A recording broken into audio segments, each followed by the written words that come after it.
All right, so the weekend, what does the greatest football weekend that I've ever seen leave you thinking about, Bomani?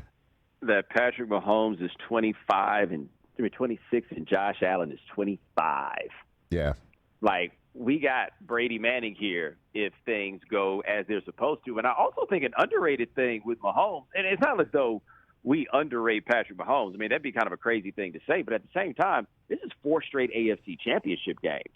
And I'm not a person that ascribes to the whole quarterback wins argument, but there's a reason why they didn't go with Alex Smith, and they are going with this guy, right? And I'm trying to think, the last time somebody did this, I think, was Jim Kelly. Well, I mean, the AFC, yeah. I mean, Reed did it in Philadelphia, and it was Donovan McNabb who did that, right, all those years. So it has been a while since we've seen it in this conference, to say the least. And, I'm with you with Allen and Mahomes, and why not? That was incredible. And even Mahomes said, I'll remember this for the rest of my life, as he went and he found and he hugged out Josh Allen.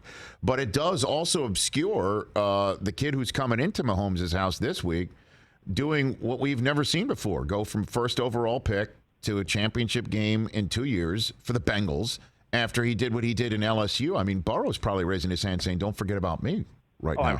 I assure you he is. If there's anything that Joe Burrow is able to remind you of, it's how good Joe Burrow is. And you know what? I'm here for it.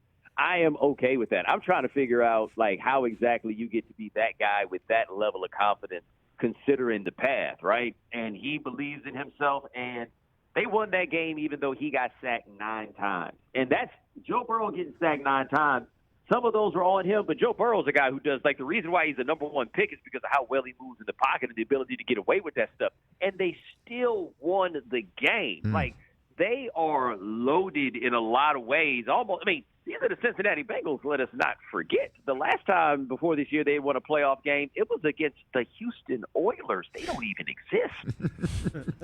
Yeah, and the team that the Oilers became doesn't exist in the playoffs now because of him as well. Absorbing all their hits. That's because of Ryan Tannehill.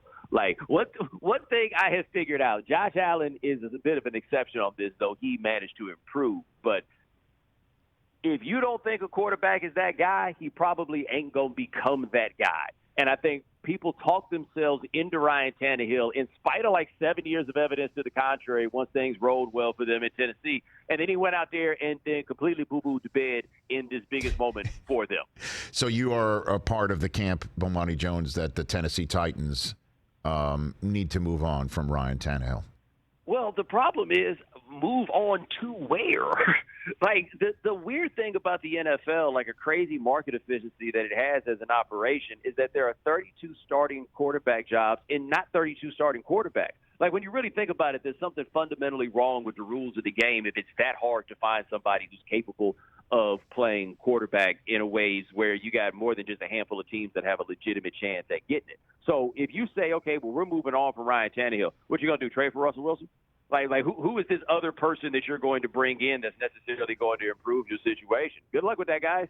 Hey, you watched all the way to the end. Thanks for that. Watch more right here.